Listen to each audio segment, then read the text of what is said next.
What's going on, everybody? Welcome back to another edition of the DFS OGs podcast right here on RotoGrinders.com, talking everything Week 3.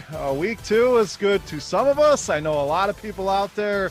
DFS was a struggle, a ton of injuries, a ton of lines out there. We're gonna cover Week 2 real quick before we move on to Week 3. But let me bring in my boys, as always, notorious head chopper. Noto, we'll start with you. Sounds like you kind of had a week similar that I did.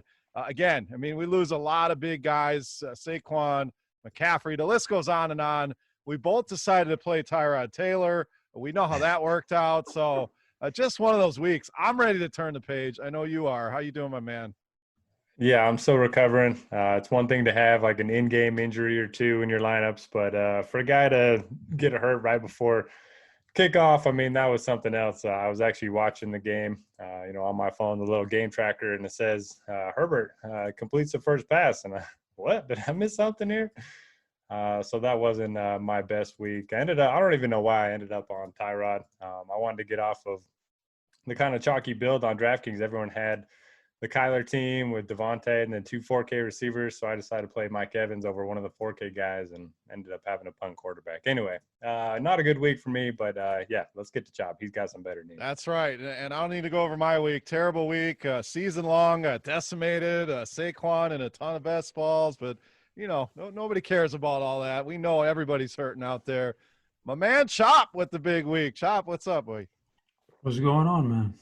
So tell us that's it. I mean, tell us how you put it together. What did we win in week 2? I mean, not everybody was paying attention, Chop. So let's sing your own praises here for me. We'll move on. I know you're not that kind of guy. I get it. I don't like to do that, but I just like every week, you just narrow down your player pool and you just gotta be lucky and get the combination.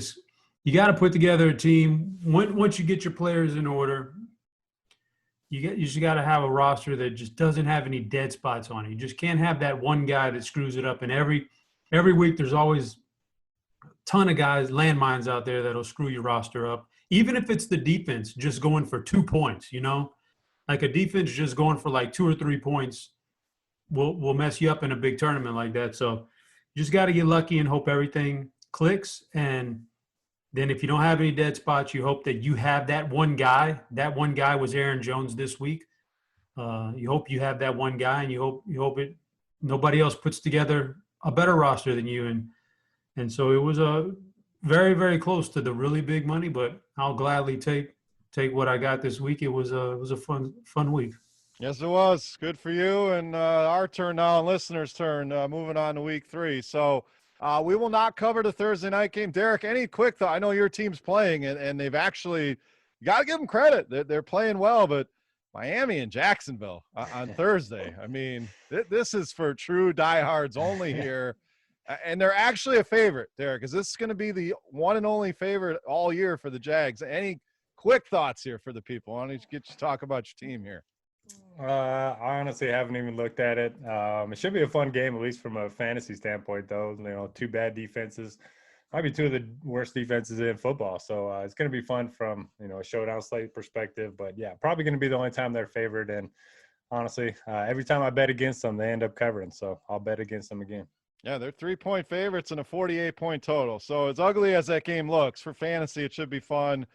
Captain, all that stuff on DraftKings, showdowns. We'll have you all squared away over on RotoGrinders for that Thursday night game. But we are here to talk some main slate, a bunch of games once again here until we get into the bye gauntlet. So we'll give you our favorite plays. We'll take a look at some of our favorite bets as well, some stacks and everything as we always do along the way. So let's get started, guys.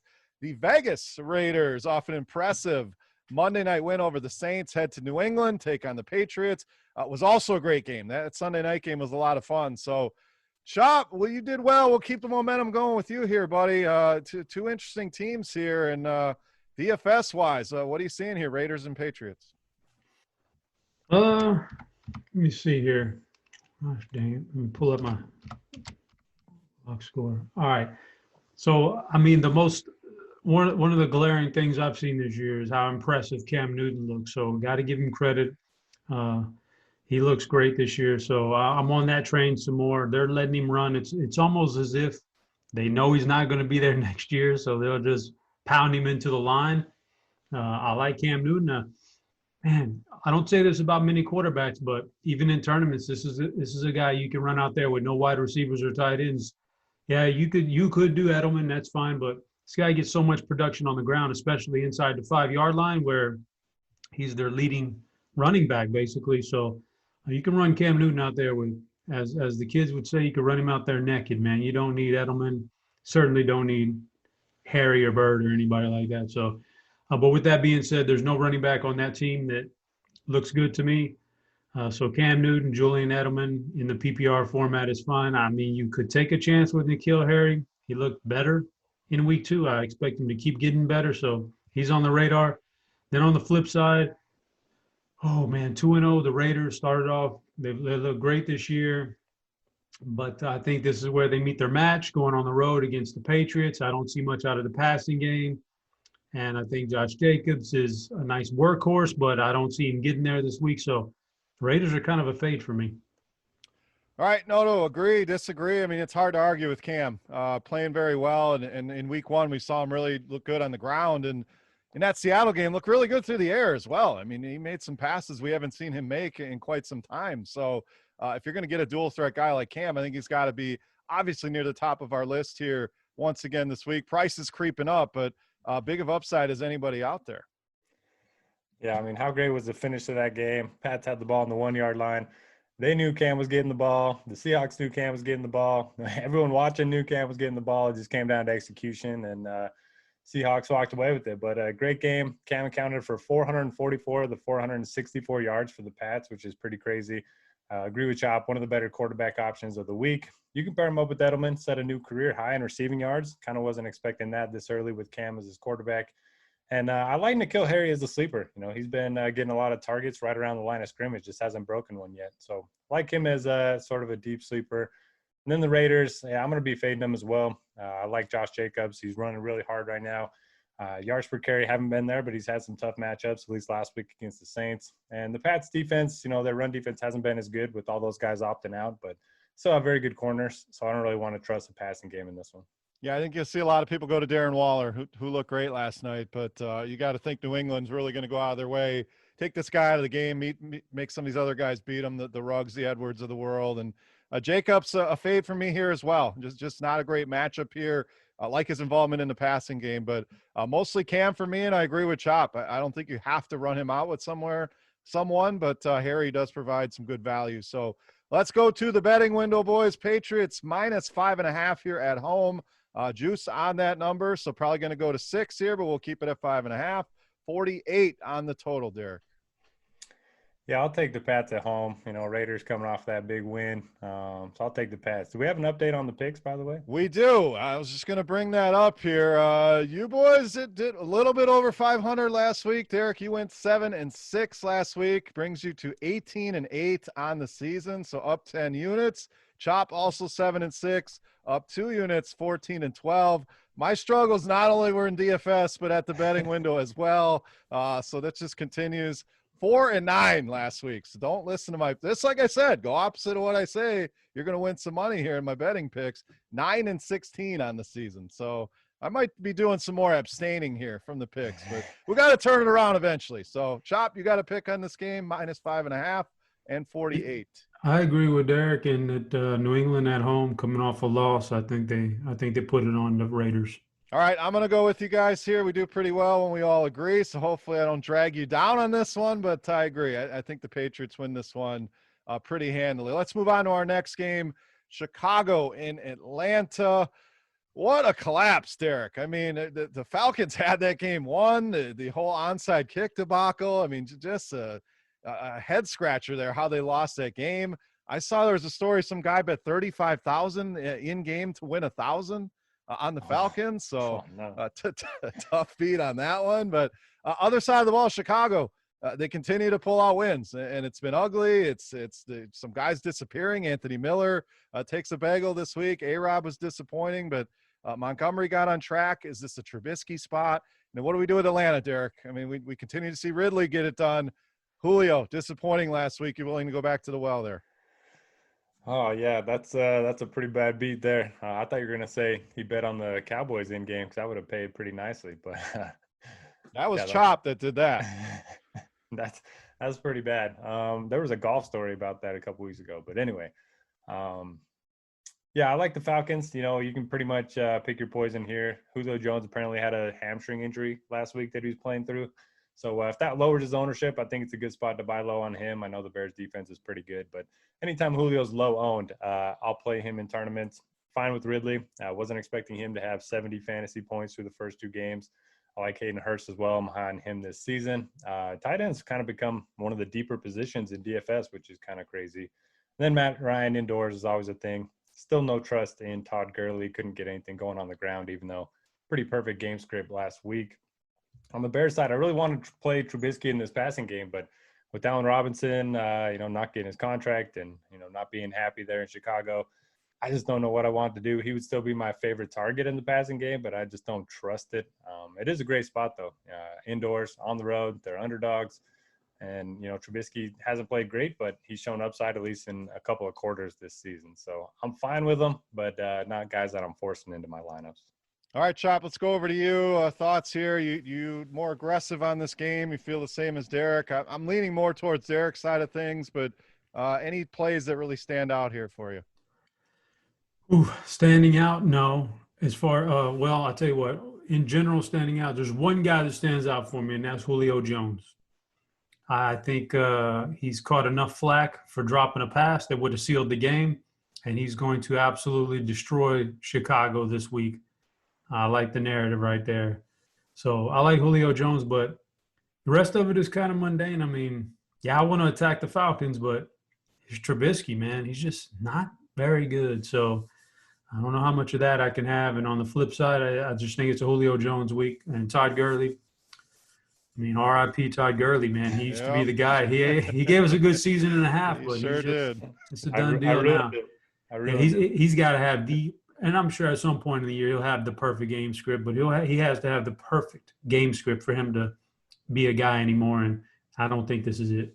Yeah, I think we got to pour one out, Chop. He did us well there in year one of the OG's pod, even though Derek would never play him. He served his purpose. Yeah, we got what we needed out of him. But I'm with you. I think that the time has passed for Gurley. Just does not have that explosiveness anymore. Passing game, he's not getting anything done there either. So I do like David Montgomery here. He looked good last week. I think he's going to get more opportunities going forward over a guy like Tariq Cohen. So he still remains cheap. More so of a FanDuel type play just for the touchdown equity. They're going to score some points. At least I hope they're going to score some points against this Atlanta defense. But Montgomery's interesting. I think he's a decent buy low here. And I don't hate the Julio take. Ridley's been phenomenal, but it's only a matter of time before Julio gets it going. So, Chop, we got Falcons at home, -3.5, 48 on the total here. Yeah, as long as they're going to give me a Falcons game under 50 these days, I'm going to take the over. There's just they got too much offense and not enough defense, so I'm taking the over. That's where I'm at as well. The Bears defense is solid, but Atlanta's going to score some points, going to force Chicago to score points, close spread. I think they cruise over that 48. Derek, what do you got? I'm going opposite you guys. I'm going to take that under. Wow, look at this guy. Yeah, I just don't really trust the Bears offense. And if the Falcons don't really have to put up a bunch of points, I'll take the under. All right, under it is. Next game, Cincinnati and Philadelphia. Two teams really struggling here out of the gates, guys. Philly's kind of shocking. I mean, the Rams went in and did whatever they wanted to do here. Cincinnati has at least put up a fight in some of these games, came close in that week one game without that botched field goal. So, Derek, let's go to you here. Bengals led by Joe Burrow, obviously, Joe Mixon, all the receivers there. Philly, it's mainly been the tight ends. The return of Miles Sanders was great. Do we go back to him this week? Still looks a little bit too cheap on DraftKings at 6,400. Yeah, I love the spot for Miles Sanders. No worry about his workload. Last week, got 20 carries, 7 targets. Great matchup this week against the Bengals at home. I think you definitely go to Sanders this week. And then I really love the spot for Deshaun Jackson. He's getting a lot of deep targets, racking up those air yards that Chop loves. Only a matter of time before he, catches one of those bombs and finds the end zone. So for me, it's Jackson and Sanders. You can't go wrong with Ertz and Goddard, but, again, tight end has become a very deep position with a lot of options. So for me, Sanders and Jackson on the Eagles side. And Joe Burrow's looked great for the Bengals. He's going to be in positive game scripts pretty much all season. I'm certainly fine with him. 22 targets so far for A.J. Green. I think he's kind of his favorite receiver option so far. So I don't mind pairing those two together in some large field stuff. But for the most part, Bengals pretty low implied total, so won't have a ton of exposure there. Any interest in Drew Sample? I mean, he's stepping into C.J. Uzoma's role, and I know he's more of a blocker, but we saw Higbee go nuts against this team. Any interest there at 3,500? If he was like the Jordan Reed price last week, where he was 2,600, then I would have a little more interest, I think. All right, Chop, let's go to you, Bengals and Eagles. I like Drew Sample. Just, it's not the cheapest of prices, but, man, just watching Joe Burrow, he likes his tight ends. Yes, he does. So you got to give – he's a rookie, and that's kind of a security blanket. I'll give him on the PPR side. I think there's a chance for 7 or 8 receptions here against this defense. So I don't mind Drew Sample. A.J. Green, like you said, he's getting all the targets. He's just not there physically right now. I think he'll get better coming off the injury. But he's not there right now. So he's getting the targets, but one day he'll snap out of this funk he's in physically, and they'll start – those targets will be more productive. But for now, I don't know. Drew Sample and Tyler Boyd are probably my preferred plays here. On the other side there, I mean, the Eagles got to bounce back. They can't start off 0-3, and they know that. So they know their playoffs are almost already done if they start off 0-3. So I got to think it's a big bounce back game for this offense. And I mean, there's just so many weapons for them. Deshaun and Rager. Rager's getting a little action. Zach Ertz is still there, and Miles Sanders looked good last week. So I don't know, mix and match it any way you see fit, but I do think the offense is very productive this week. All right, I'm going to plant the flag on Sanders here as my play. We mentioned him. Derek brought him up and talked about the price, but this Bengals defense has really been gashed in the ground. I mean, week 1, Eckler was decent. Josh Kelly found the end zone in his first game. Last week against the Browns, both Chubb and Hunt looked great in that game. So I just think he's about $1,000 underpriced here. So Sanders, big home favorite, a guy I'm going to play a ton of here at 6,400. Let's go to the betting window here. Chop, we got Philly -6 at home, 46.5 on the total.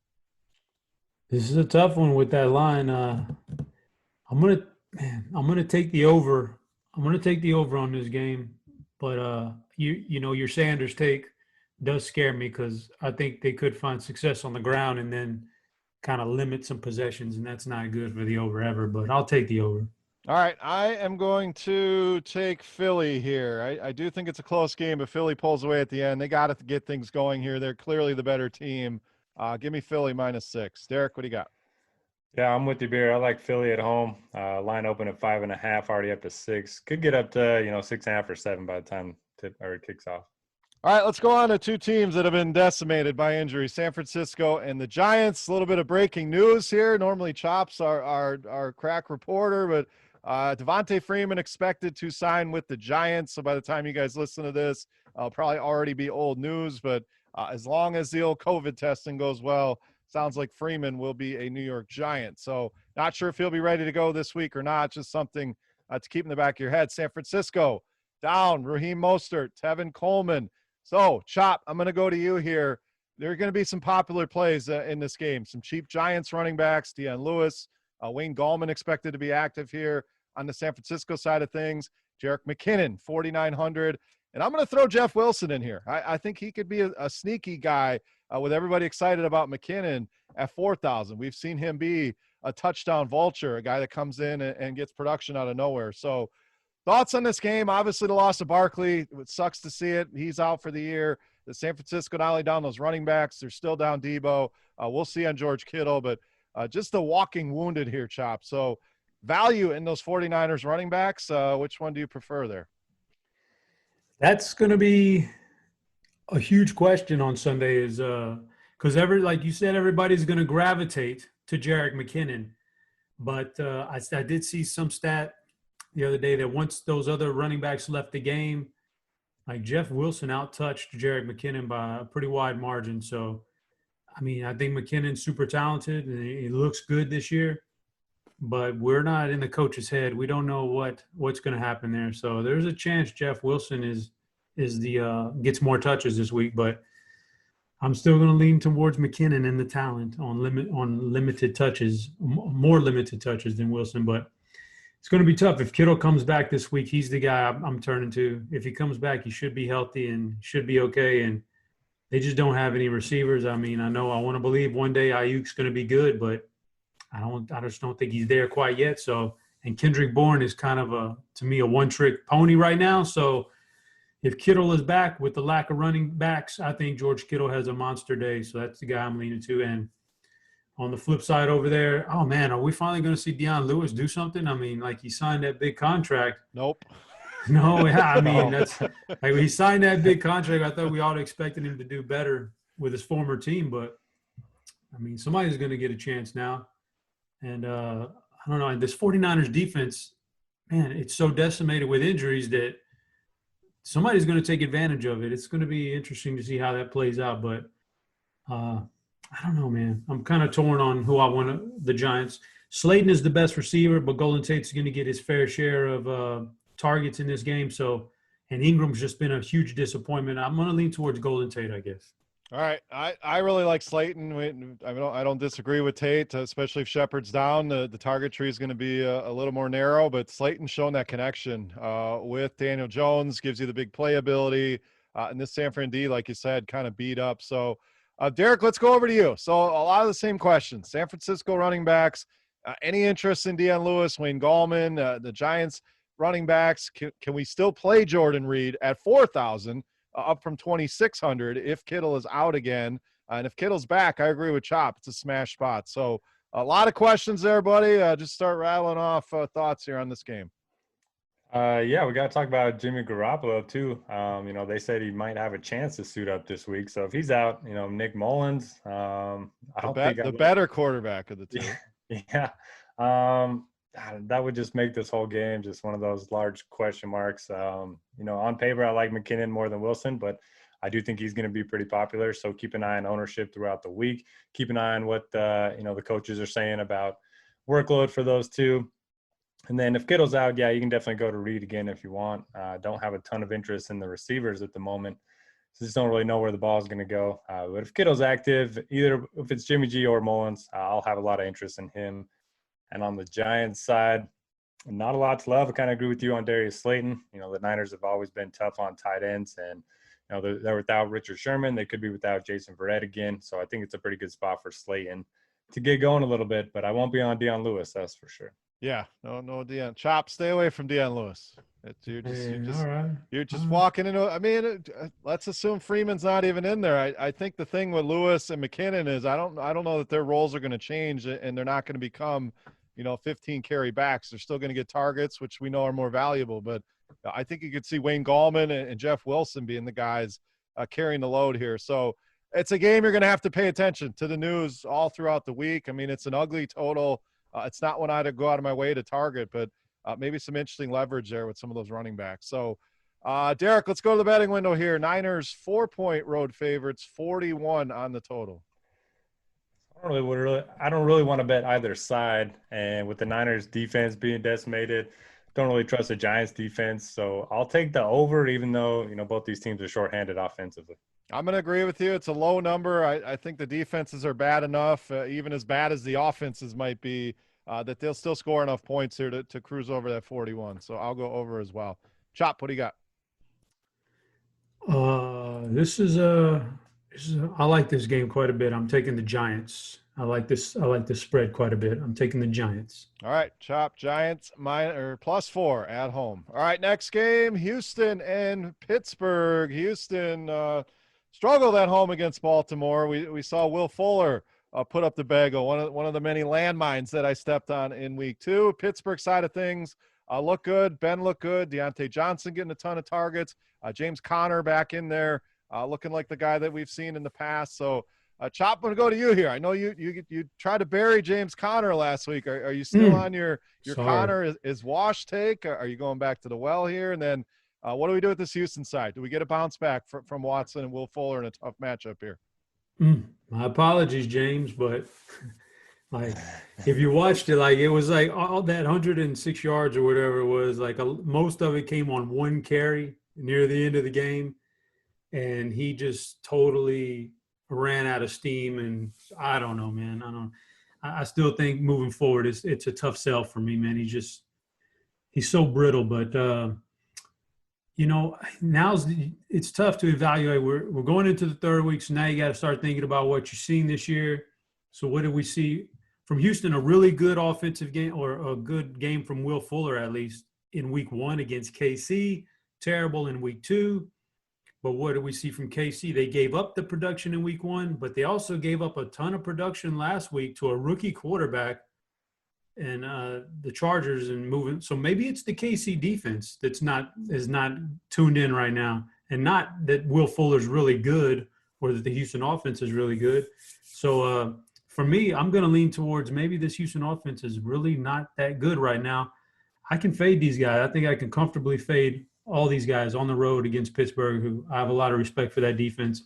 On the flip side, yeah, I'm staying away from Connor because I still think he's going to lose snaps and touches to Benny Snell. He's always a threat for an in-game questionable tag to return. So I think I'm leaning towards Juju or Deontay. Deontay looks the part as a premier number 2 wide receiver, which Ben loves to target those guys. So Deontay's in play. Juju's my preferred option, but either one is good. And Chase Claypool, watch out, man. He's a stud too, and he's a nice one-off on FanDuel. Yeah, it's not going to be long before he surpasses James Washington, in my opinion. I mean, he continues to make big plays down the field, and a lot of people want to say he's a tight end playing receiver, but I like that call. And if he starts getting more opportunity, you'd rather be ahead of the curve than behind it. Once he does something, everyone else jumps on board. So plenty of ways to stack this Pittsburgh offense. Chop, I agree with you. I don't have any interest in the Houston side of things. I love Will Fuller. I'm not going back to that well, even after a down game. I'm not going to David Johnson here. This defense is too good. If Houston beats me of all teams on the slate, so be it. But a lot of interest in this Pittsburgh side, and mainly in that passing game and stacking it up a few different ways. Derek, your thoughts here? Any more optimism here for Houston? And then do you agree on Pittsburgh, passing game, running game, or both here against Houston? And make it 3 for 3 on the Houston fade. I do have interest in these Steelers defense. We know Deshaun Watson takes a lot of sacks. He's got a little bit better of an offensive line this year, but they were pretty terrible in pass blocking last year. Steelers number 1 or number 2 in DVOA against the run, the pass, and adjusted line yards to the first 2 weeks. So love the spot for them at home. And agree with you guys, the running backs, I just don't really want to trust them right now. Connor had 14 more touches than Snell last week. Doesn't mean that's going to continue this week. I like Deontay Johnson, 23 targets to Juju's 14 in the first 2 weeks. Again, doesn't mean that's going to continue, but he is cheaper and has similar upside. And then I think Eric Ebron gets in the end zone for the first time with the Steelers. So I'll play a little bit of him as well. Yeah, there's a guy nobody's going to play. It's been somewhat the forgotten man. Everybody else seems to be putting numbers up. So even at that prep 4,300, nobody's really going to want to play him. So great call there under the radar. All right, let's go to the betting window. Pittsburgh -3.5 at home. So this is one of those that seems wrong. I would have thought Pittsburgh -6 at least. So hopefully we're not stepping into a trap here. But -3.5 and 45 on the total. Derek, we'll go to you.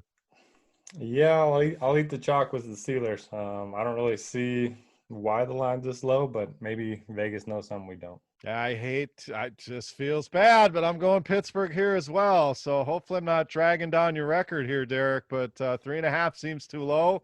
It probably is. Like you said, Vegas usually knows something, but I'm going to go with Steelers. Chop, what do you got? It's a trap. I'm abstaining from this game. It's a trap. Smart, man. It is. 0-2 versus 2-0. I mean, yeah, that don't make any damn sense. Yeah, so.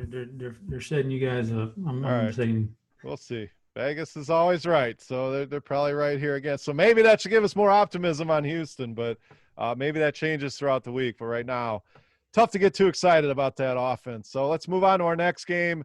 Tennessee and Minnesota. Tennessee survived. Tough matchup from your Jaguars, Derek.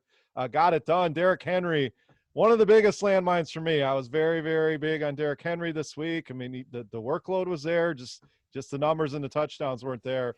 Other side of the ball, this team looks horrific. I mean, there's no way around. Minnesota has just been terrible through 2 games.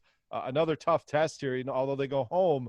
This Tennessee offense, led by Ryan Tannehill, another 4-touchdown game, playing well. So, Derek, let's go to you here. Titans on a roll. Minnesota struggling. What gives here?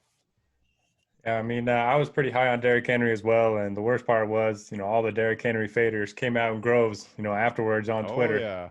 And nobody said anything about it before the game, but then everyone faded him after he struggled. So that was rough, but look, he got the carries. It was a great game script, great matchup. The touchdowns just came through the air, and he didn't get any targets. So that's going to happen. I still think he was a good play. I don't mind going back if he's going to be low owned. And that's pretty much it for me on the Tennessee side. If A.J. Brown's back and 100%, I would have interest because the secondary is very beatable, but it doesn't even sound like, he's going to be, close to 100% if he even suits up. So probably just Derrick Henry and just a few shares there. On the other side, love Dalvin Cook. Only 29 touches through the first 2 games, but the Vikings have been trailing big in both of those games. The Tennessee Titans haven't been great against the run through the first couple of weeks. So I think it's a really good spot for Dalvin to get going. And you can probably get him at fairly low ownership. I haven't checked just yet, but I think he could be fairly low owned this week. And I would continue to play Adam Thielen in tournaments, but, he's never going to get the volume needed to be a weekly cash game target. So GPP only for me. All right, Chop, I'm going back to Derrick Henry again. And maybe it's, the thing you hear, Derrick Henry, you play him at the end of the year. But this is a Minnesota team. It's given up 158 and 151 rushing yards in the first 2 weeks. So I'm going to go back to him, hope there's minimal ownership there coming off the down game. Your thoughts here, Titans and Vikings? Yeah, I kind of agree with that. He's definitely going to be far less owned and even going to probably scrape the bottom of the ownership pool in general. So, yeah, I like Derrick Henry. I bounce back here, man. A little bounce back. Tannehill's going to have those big games every, 4 or 5 weeks. He's going to have those monster 4-touchdown games where he just gets everything. And Derrick Henry gets nothing when they get close in there or even farther away. So I don't think it's going to happen 2 weeks in a row. I like Derrick Henry. I'm with you there. And we'll see how the injuries play out with A.J. Brown. But if he's out or limited, I would go back to Corey Davis and Jonnu Smith. Smith is a beast, man, at tight end. If he just gets a little bit of playing time or the target share that he probably deserves, boy, he's a monster, man. He's gifted for sure. On the other side, Minnesota, this has got to be it for them. Like, the defense is not good. I don't expect it to get good overnight, but the offense has got to answer the bell here. I think they do something against Tennessee's defense. I think Adam Thielen finally has a good game from beginning to end, not just a garbage time like he did against Green Bay, but actually picks it up in the first quarter and actually has a good game here. I think this is kind of Minnesota's last stand for the season. You lose here, then you start talking about hot seat for Mike Zimmerman and all that other stuff. And so I think this is their last stand. I expect them to be pretty competitive, and it starts with Thielen. All right, Chop, let's see if you put your money where your mouth is. Titans -2.5, 47.5 on the total. 2.5? 2.5. Man, I would love to buy that extra half point and get it up to 3 at home. But I'll just flat out take Minnesota on the 2.5. This is it, man. The last stand for them. Would you like to make a bonus money line wager at +115? No. It could be off the record. We'll keep it off the sheet. I'm just gonna stick with the 2. I really want to. If I'm going to my old sports book right now, which I'm not because I'm in Texas, we're not legal technically, but I'm buying that extra half point. A 3-point dog at home looks really good. I'm taking the Titans here. I mean, they're the way better team. I agree with what you said. Minnesota's got to get it going. I don't know that they have the talent to get it going. The defense is terrible. The secondary is awful. Kirk Cousins is a game manager. I like Thielen. I like Cook, but this team is not very good. And the Titans, they kick some of those field goals. They whoop up on Denver. I know they barely survived last week, but they are clearly the better team. I'm going Titans here. Derek, what do you got? Yeah, I mean, if you beat the Jags, you're a pretty good team in my eyes. Give me the over. I think the Vikings are going to score some points at home, and I don't trust their defense, so I think the Titans are going to score some points as well. All right, couple more games here in the early window, and then, boys, we get 5 4:00 games, 4:05, 4:25, late window, 5 games. So we got 2 more here in the early window. Before we move on to that afternoon slate, Washington and Cleveland here, Chop. Redskins kind of ugly in Arizona. I mean, McLaurin got there. Logan Thomas put up some numbers. Antonio Gibson finds the end zone. Cleveland finally looks better on offense. We saw the running backs go crazy here. So interesting matchup here, Chop. What do you got here for Redskins? I keep saying Reds for football team and Browns. Yeah, McLaren got there just one catch too much for me, man. Just one catch too much for me at the end of that game. One less catch, and it's That was the thing that did it. It was one thing that it bumped me down 50K. Yeah. Damn. So, but damn you, Terry McLaurin. But he was one of my players I liked, so I can't fault. He was on my cash game team on DraftKings, so not quite the same, apples to oranges, but it's all good. I like the Washington football team and what they're doing in general. I think McLaren's a big time weapon, and Logan Thomas is a weapon, and Antonio Gibson will eventually, they'll find the right role for him. I don't think it's a straight running back. Some guys just aren't meant to be at a certain position that you're trying to jam them in. Like I made fun of Davis Maddock the other day when he was talking about Christian Kirk for Arizona. Maybe Christian Kirk's not a wide receiver. I think he's a great player, a great talent. He may be like a Cordell Patterson, though, man, where he's like a running back. Maybe he's best suited as a running back. I don't think Antonio Gibson's best suited as a straight-up running back. So I think he's more of a hybrid. They need to use him the right way. Until then, I won't be playing him. But McLaren always looks good. I'll take some McLaren here. Logan Thomas again. Pass on Haskins. On the flip side, yeah, it sets up for another good game from Baker to Odell. I think they're getting a little rhythm there, a little Baker to Odell. I like it. That's the number one guy. The Nick Chubb, Kareem Hunt, they're still going to split carries, goal line, everything. They're just splitting it. So I don't know if I want to take another chance that they just run right through Washington like this. So I'll probably pass on the running backs, but I want me some Mayfield to Odell. All right, Derek, let's go over to you here. Washington football team and the Cleveland Browns. I mean, I agree with a lot of what Chop said. I don't have a whole lot of optimism for this game overall. I do think Cleveland can put some points on the board, but if it's those two guys running the ball, this front is pretty stout here. So maybe it is Baker, maybe it is Odell, maybe we're forgetting about Landry. Your thoughts here on this game? Yeah, going to be fading both backfields here. You mentioned Washington's front seven, very good. They've been tough on running backs so far. They did, let Kyler Murray run for a lot of yards, but, we don't really expect that from Baker. So I like Odell to beat this secondary deep. Had a pretty good game last week. And then on the other side, the Browns cornerbacks have been banged up, so Terry McLaurin could get or keep going anyway. And then Logan Thomas, love the spot for him. He's already had 17 targets through the first 2 weeks.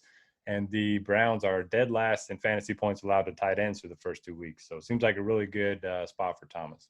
Yeah, even at an elevated price, I don't think it's gone up enough. I mean, he's a big part of this offense, 17 targets through 2 games. Nothing to sneeze at here for Logan Thomas, so I like that call. How about a bet here, Derek? We got Cleveland -7, 44 on the total. I don't love the 7. I would probably pick Cleveland if I was going that way, but I'll take the over. I'm going to go opposite. I'm going to go under here. We know Washington's offense can struggle, and maybe that front 7 does enough to harass Baker where they struggle a little bit as well. I'm going to go under 44. Chop. Not to be too long-winded here, but I was having a conversation with a buddy of mine named Barton, right? We make some bets every once in a while, and I can nail the college bets, man. I'm pretty good at college football betting because there's some inefficiencies there you can get a hold of. And he asked me about NFL, and I said, man, I don't even bet the NFL because they're just too good at setting spreads. It's just too tough. So I don't even bet NFL. But in this game, it reminds me of this game because I'm going to take Washington plus the points because I think it comes down to 7, 10, 14 at the end of the game. But I think Washington – he's going to sneak one backdoor touchdown like they did last week. They didn't they didn't bust the spread last week, but I think they backdoor a bust of the spread because 7's a big number in the NFL. So I'm going to take Washington. All right, last game in the early window. We got Rams and Bills, 2 teams that have looked very good early on. Josh Allen looking like an MVP front runner here, Chop, just killing it. week in and week out. Now a little bit tougher test here, but at home against the Rams, and the Rams look good as well. I mean, big win at home against your Cowboys, go on the road and beat up on Philadelphia. Should be an interesting game, a fun game to watch. What about DFS? Where are we going there? I think it's a great game to watch and for DFS. For the Rams look good. We'll see if Jared Goff can carry this over here on the road, like a really weird environment up there in Buffalo. So we'll see how that plays out. But I like Jared Goff, the number one guy in this offense. I mean, I know Tyler Higbee got the touchdowns, but Robert Woods is the wide receiver they want to feature right now. So I like me some Robert Woods. The running backs, I'll see what Cam Akers looks like on the injury report. If he's out, then maybe I can lean Malcolm Brown a little bit, but otherwise, because Akers did leave that game last week, and I don't think he returned either. So maybe that's a little bit more for Malcolm Brown. Otherwise, I don't want to touch that. But Woods, Higbee, those are your two guys. Mix in a little bit of Cup.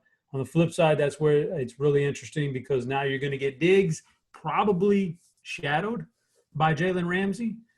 Then these are tough to figure out right here because, Ramsey shadowed Amari Cooper week one. Cooper, I don't want to say he destroyed him, but he put up a really nice line on him. I think he caught 10 catches on him. So no reason why Diggs couldn't do that. But people will shy away from him thinking he's going to be shadowed by Ramsey, which I don't know. So, but I think Josh Allen has a good game here. And the thing about him is it's either Diggs, but he's got a great weapon on the other side, John Brown, who he's not scared to use. So I think you can stag Josh Allen with either one of those guys and feel good about it. Don't want the running game for Buffalo. I think that's kind of a lost cause with the way they're splitting carries. So I don't mind the Josh Allen stack here. Pick a receiver. Yeah, it's tough to get excited about either of these running games. You mentioned the injury to Akers, a rib cartilage injury, so that don't sound too pleasant. I would assume he's going to miss another week here. Brown also exited that game. Darrell Henderson entered the equation and looked pretty good, but three guys there, and then Singletary Moss, it looks like a right down the middle kind of split. So running backs out for me, but I like the Allen call, and Brown and even Beasley's getting targets in this offense. Dawson Knox kind of beat up, so maybe he misses even more targets to go around. So Derek, does the Josh Allen MVP show continue here against the Rams?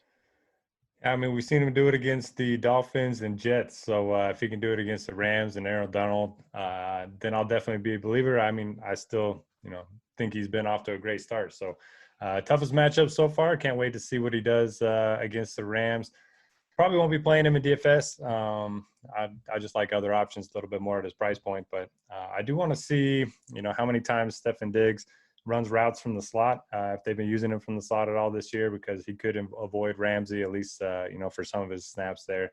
And then if he does, then I'll have some interest there. Going to be avoiding the backfields, like you mentioned.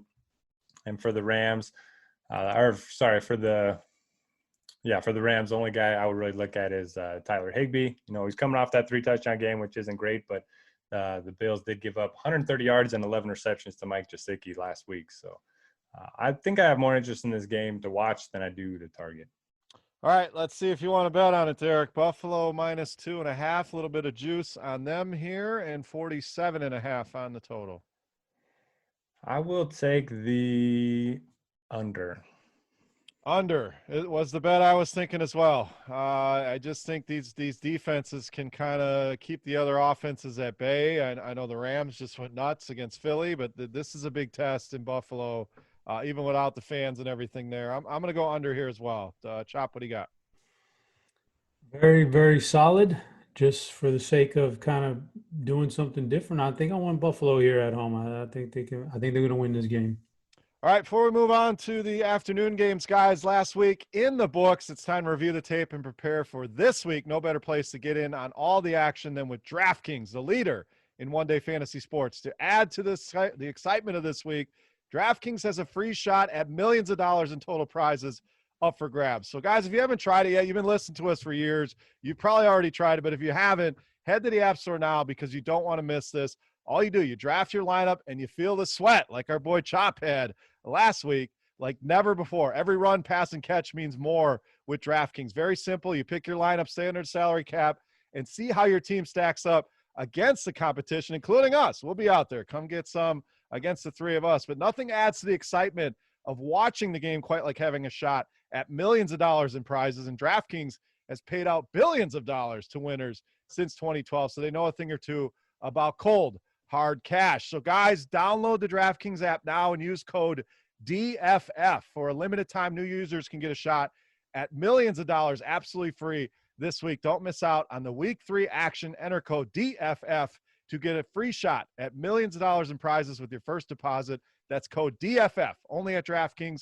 Make it rain. Minimum $5 deposit required. Eligibility restrictions apply. See DraftKings.com for details. All right, 5-game afternoon slate. Let's move on to that here. We start off with Carolina and the Chargers. Chop will go to you.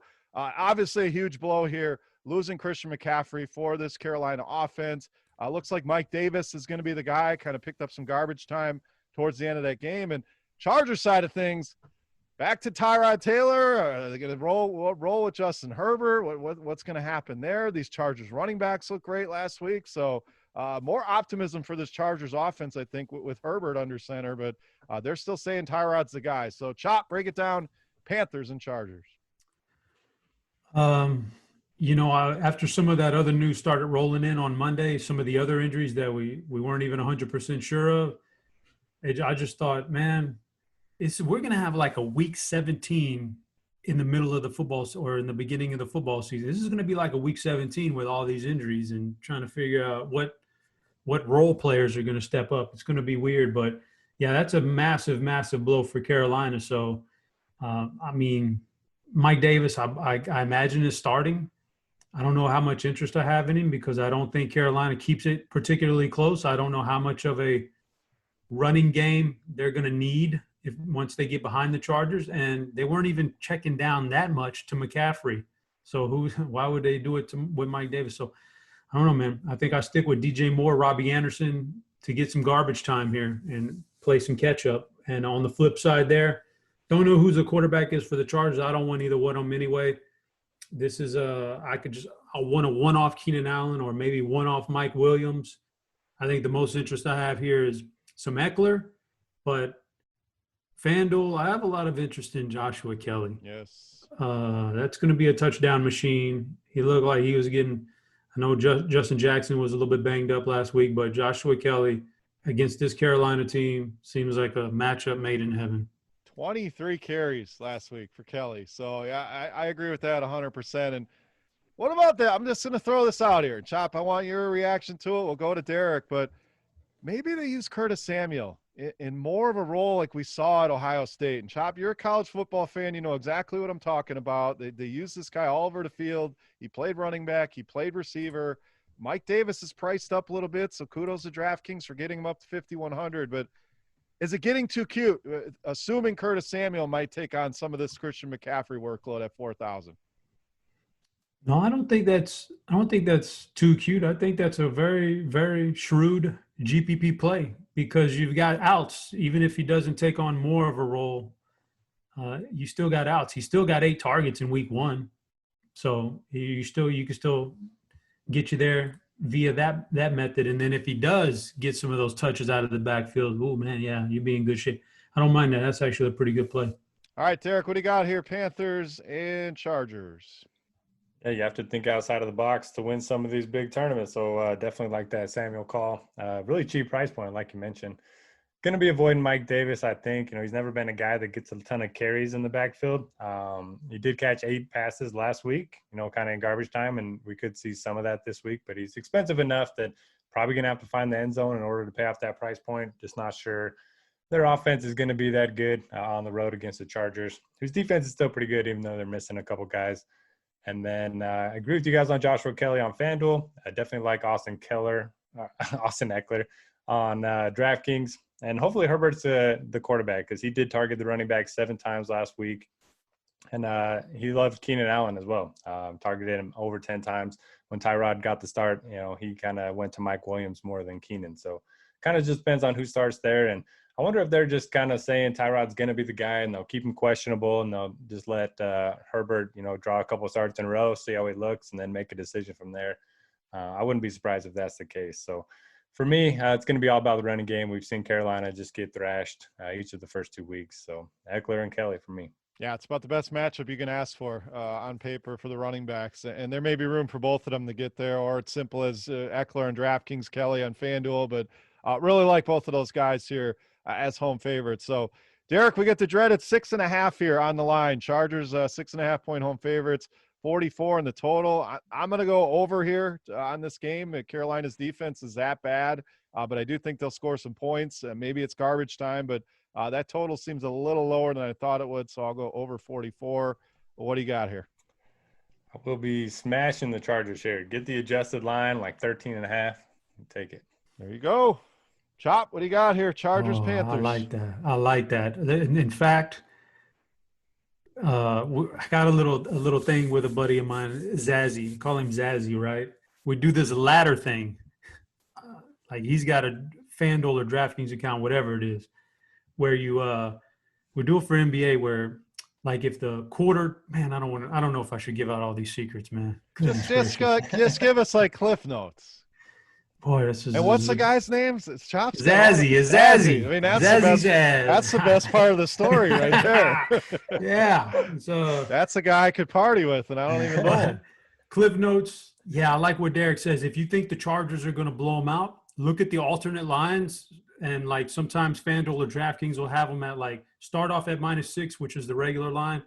Then you could take them at -7, 7.5, 8, whatever the alternate lines are. It like ladders up. And you get more, like at a certain point, you'll start pulling back +110, +120, +140, kind of stuff like that. And so do the alternate line, just ladder it up, man. Ladder it up to where you start at like 7 and you go all the way up to like 13. And if they blow them out, you're going to hit every number on the board for the I like the Chargers too, by the way. I'm taking the Chargers minus a point. I think there's a blowout spot.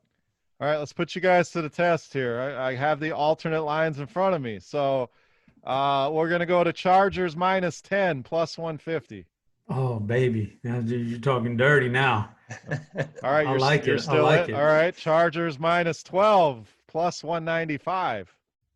You still in there? Personally, like if I was doing that, and it's purely entertainment, but if I was doing that, I would start off at like -7. And I'd take every line, 7 to 13 would be my cutoff point. I'd take every line and instead of putting like 100 on -7, I'd go like 10, 10, 10, 10, all the way up the board there. Is where I would just for entertainment. Because once you start getting into +150s, now you're bringing back some pretty good money. Here, scroll all the way to the bottom. Give me that one. All right, I'm going to give you a few in between. Chargers -14 is +255. Take the 13.5. 13.5 is +230. They have 17 at +380. The highest one they have, Chargers -19.5, +480. Which they also have +480 on -19, which doesn't make any sense. Just take the -19 and call it a day. But yeah, that's not a bad one there. If you think they're going to roll here, yeah, I like that. So a little added bonus content for you here, Noto. Good call there. And Zazzy, maybe we can bring him on the show one day, Chop, and walk us through this ladder bet. But yeah, he should have kept track of our bets, and then he could come on at the end of the year. Yeah, because I need some help, so maybe I need to get in touch with Zazzy here. Give me some winners here. But let's move on. We got 4 games left here in Week 3. We got Jets and Colts. Jets are a hot mess right now, Chop. The Colts beat up on an ugly Minnesota team, but at home here, I think the big story was Jonathan Taylor getting it done on the ground and the disappearance of Nyheim Hines, who was very involved in Week 1. Paris Campbell goes down to injury. So is it Pittman who steps up, who looked great last week? Does T.Y. actually catch a touchdown that's in his hands? So mainly here, what are we doing with the Colts? I don't think you have any interest in the Jets side. If you do, please elaborate, because I'm not seeing anything over there. We starting with me? We're starting with you, buddy. Okay, Jets. I mean, if Crowder's back, I guess, that's a guy you can look at because they just don't have much else. I don't know if I could ever go back to Herndon right now until they start targeting him in the passing game. He's blocking a little bit too much, but I don't know if I could. He was mega chalk last week too, man, and he just completely busted. But yeah, other than Jamison Crowder, not much on the Jets. For Indianapolis, Taylor, like The Jets gave up that big 80-yarder to Mostert to start the game. Otherwise, they've had a really good run defense, and they kind of buckled down after that too against the run. So I don't know what to make of Taylor. Maybe I don't know. I don't know what to make of Taylor there. I got to still dive into that. But I think the Michael Pittman thing, I think you're onto something right there. Michael Pittman is a guy that probably the most talented wide receiver they got. They loved him in the training camp from what I was reading. He didn't get much run in week 1. I was a little bit surprised. I thought he might be the guy, but it was the injured guy. I forget his name.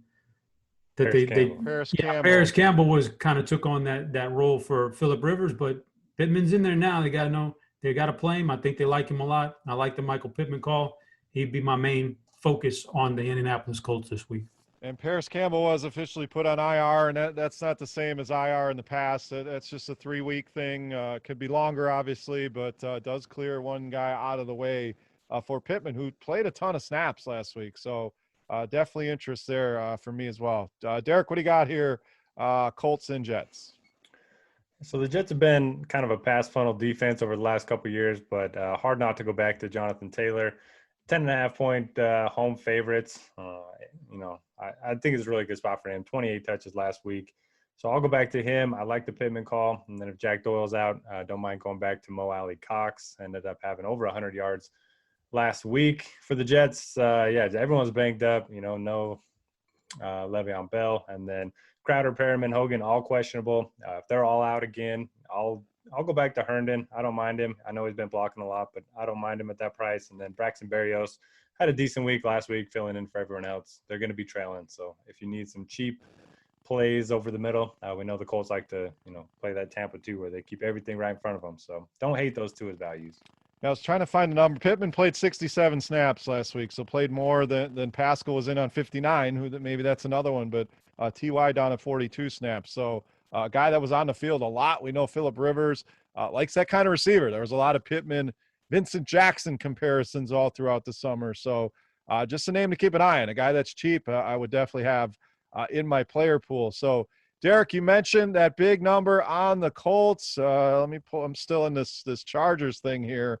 Let me pull out of this here. Go back to the lines. So 10.5 was the – hold on here. Yep, 10.5, 43.5 on the total, Derek. So we'll go to you here. For the longest time, it just seems like Phillip Rivers a little bit of a point shaving going on there. So I don't know. I don't know about this 10.5 number. Give me the under. He's taking the under. I'm going to take the Jets here. I think they put up an effort here. It just this is narrative, but it always seems like the Colts. I don't know if he's shaving points. Maybe that'll help me here, but it always seems like the Colts are big home favorites. They don't ever cover. So I think the Jets can do enough here, as bad as they've been, to keep this one close, or maybe they come in at the end. So give me the Jets plus 10.5. Chop, what do you got? Too big of a number in the NFL, man. Too many ways that they can bust that spread. I'll take the Jets. Would you like to make a ladder bet on the Jets? No, I wouldn't do that. No, not at all. All right, next game, Detroit and Arizona. Detroit, another team, got off to a good start, and then things crumbled. Green Bay handily beat them. Arizona got the job done at home, and Kyler Hopkins continued to look great. So, Chop, I know you've been on this bandwagon of Hopkins not struggling with his new team, and we've certainly seen him play well in another good matchup here. So do we just continue to roll Kyler Murray out there each and every week? Yes. The price increased, I think, by about 700 this week, but it's still not enough to drive me off of him. It's just too much rushing upside with him. And so, you run Kyler out there again. The big question this week is, will Kenyon Drake, who had kind of a rough game last week, bounce back this week? I think he does. So maybe that limits the Kyler Murray running a little bit because they just couldn't get anything going with Drake last week on the ground.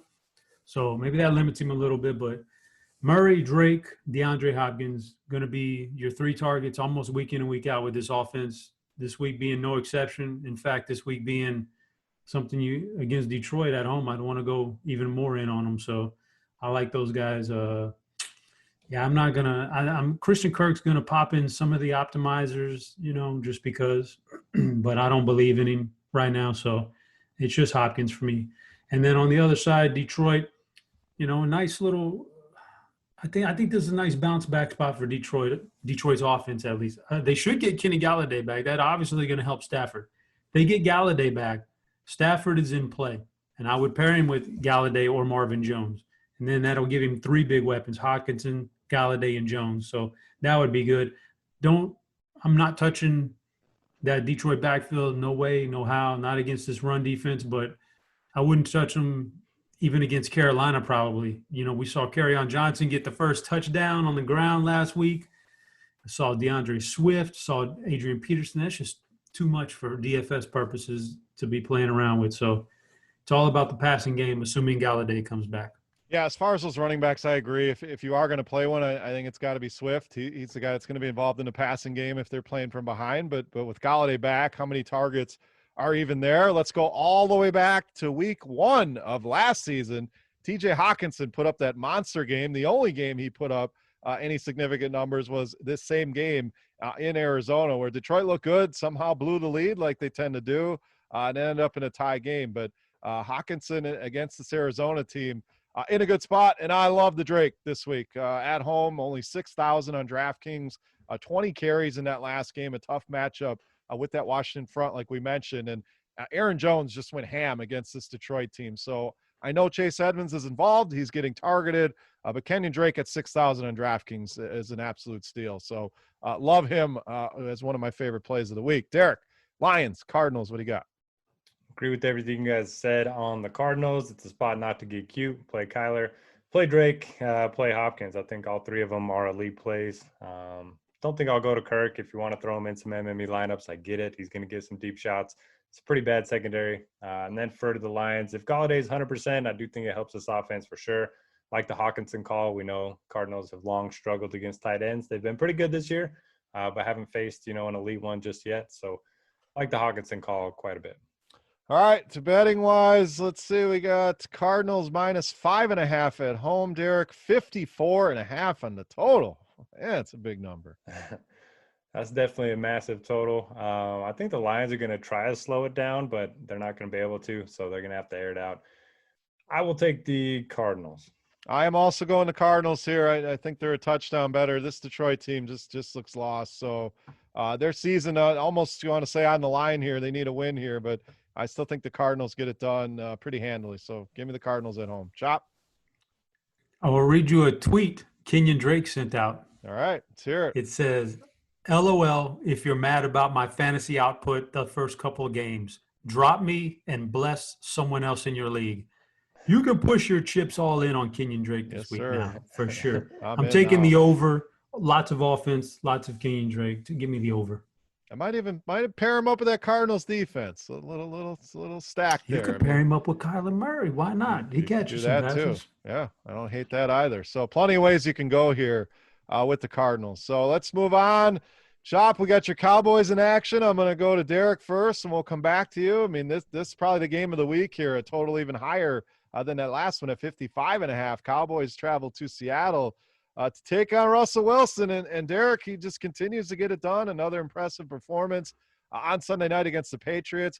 Dallas with that amazing comeback to win against Atlanta. So this one should be a lot of fun. This one's going to be the one everybody stacks up a million different ways. So anyone to avoid here? Anyone you're going overweight on? How do we get different in this game? And we said it last week about the Falcons, Cowboys, stack it up, and that certainly helped if you stack that game. Even though it was kind of a weird game script where the Cowboys got behind early, the stacks ended up getting there. So see the similar thing in this one. The Seahawks are letting Russ cook, and he might be the best quarterback in the NFL. He's just been awesome. You got to love him in this spot against the Cowboys. You can pair him up with Lockett, pair him up with Metcalf. I think both are awesome plays. And Chris Carson already has 3 receiving touchdowns this year. So he's kind of a weapon out of the backfield when he's not just running the ball. So everyone's in play on the Seahawks, and kind of the same thing for the Cowboys. Amari Cooper does not have the best road splits. I probably won't have a ton of him. CeeDee Lamb, 10 targets last week, over 100 yards. I like going back to him. Don't mind going back to Gallup, and he's kind of the forgotten guy in this offense, especially with Schultz getting 10 targets. I don't really think that's going to continue. So give me Lamb and Gallup, and then you can always play Dak and Zeke. All right, Chop. Cowboys on the slate here. I don't think we've talked about them this year, so it should be a fun game here. So same question. Everybody's obviously going to be targeting this game. How do we do it differently in our tournament builds? Yeah, tough because on Seattle, it's pretty much the same characters every week. It's, Carson, Metcalf, and Lockett with Russell, and they're letting Russell cook this year, I guess. And to be honest with you, everybody in the league is cooking against Dallas's defense this year. They're just not good right now. I don't know what the problem is, besides a couple of injuries, but that shouldn't be that big of a deal. So you play any of those, I don't know how I can get different on Seattle. But on the Dallas side, maybe, like you said, Amari struggles a little bit more on the road, the splits say. Maybe there is something to that. So maybe we go Gallup, who's had a really poor first 2 weeks. Maybe he has a big week 3 here on the road. So Gallup will be the least owned out of the 3 wide receivers. So maybe Gallup's the way you get different.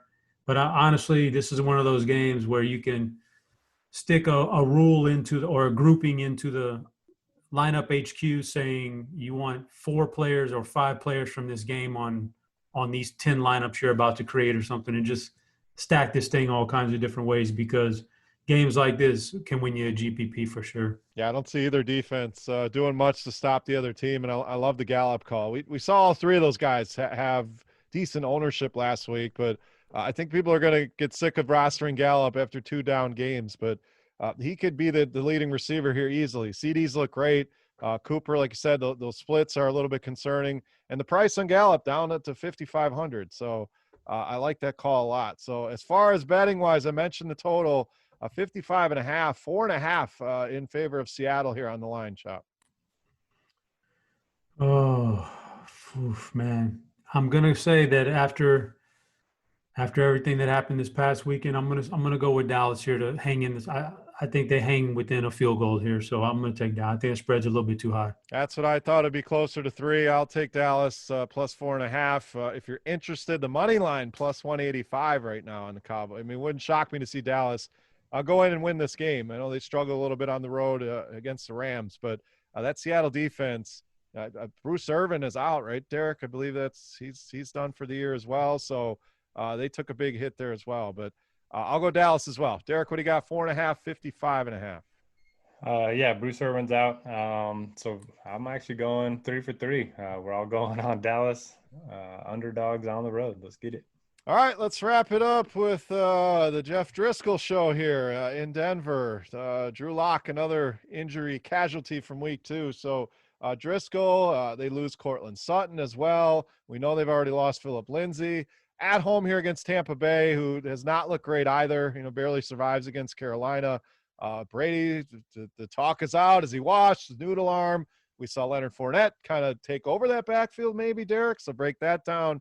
Your thoughts there? I remember he had a huge game against this team last season, I believe it was. So maybe he's in play for us. So let's finish up here, Derek. Buccaneers and Broncos.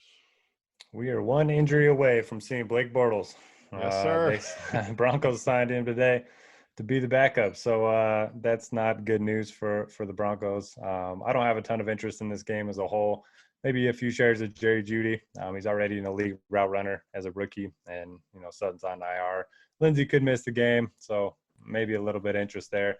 And then, yeah, you mentioned Ronald Jones fumbled, and it kind of became the Fournette show after that. Interesting to see how that gets split up this week. I just don't have a ton of interest in this game as a whole. Godwin should be back, so don't really want to force Evans in there. Pretty ugly game.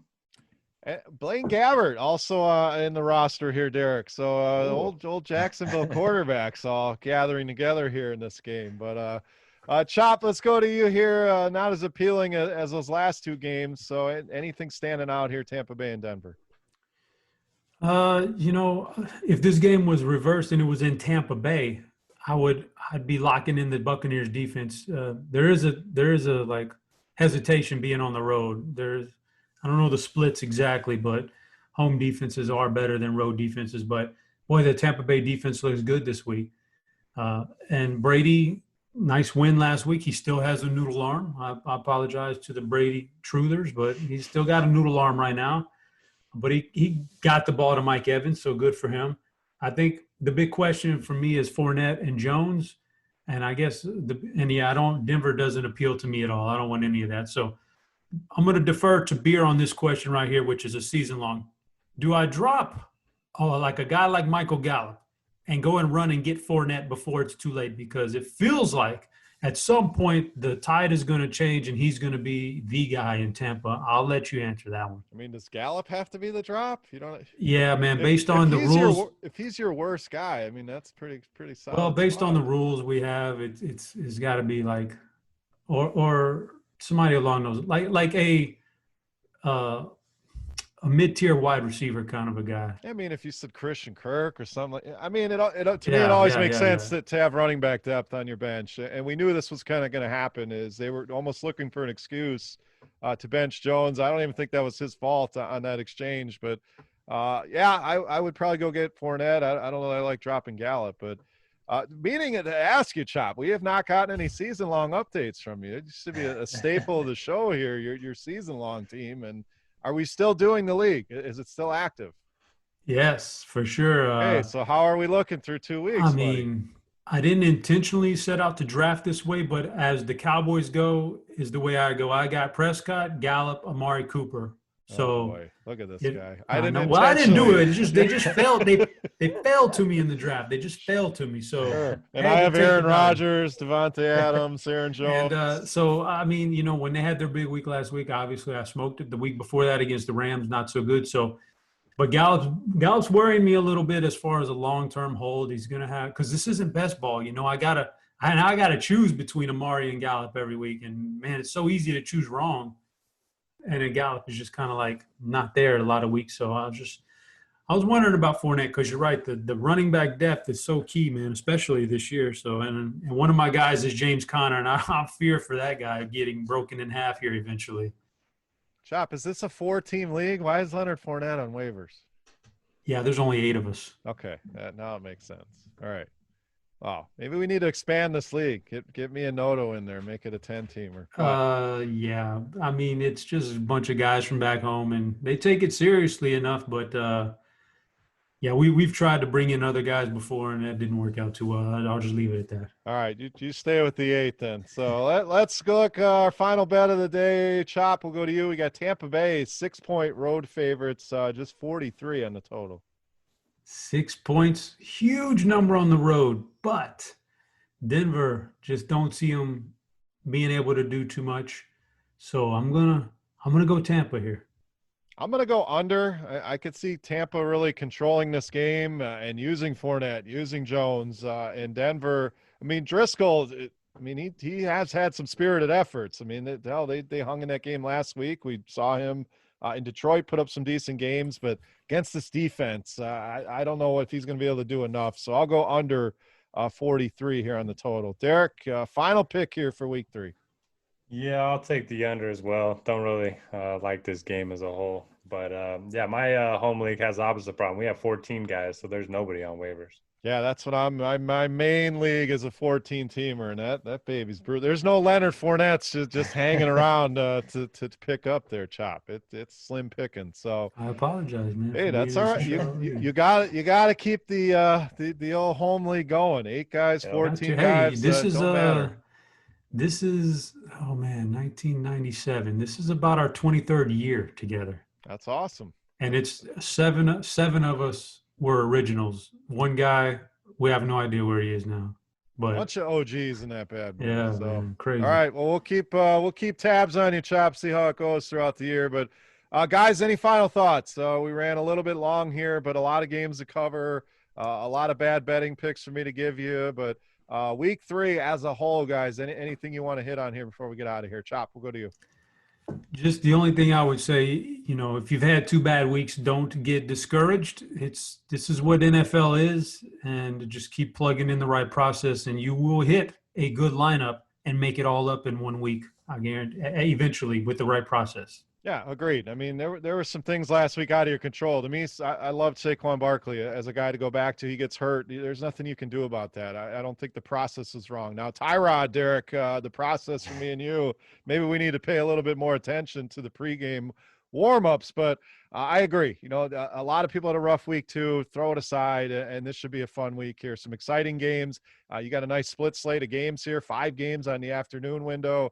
A lot more fun to make lineups than when it's 3 games. So a lot of opportunities out there. A lot of money. A lot of big tournaments. So bounce back. Stick with the process, and we got you covered. Make sure you get over to RotoGrinders and check out some of the tools. And Lineup HQ is something just makes your life that much easier. So if you haven't used it, come check it out. I promise it'll help you make your process that much better. So, Derek, final thoughts here, week 3.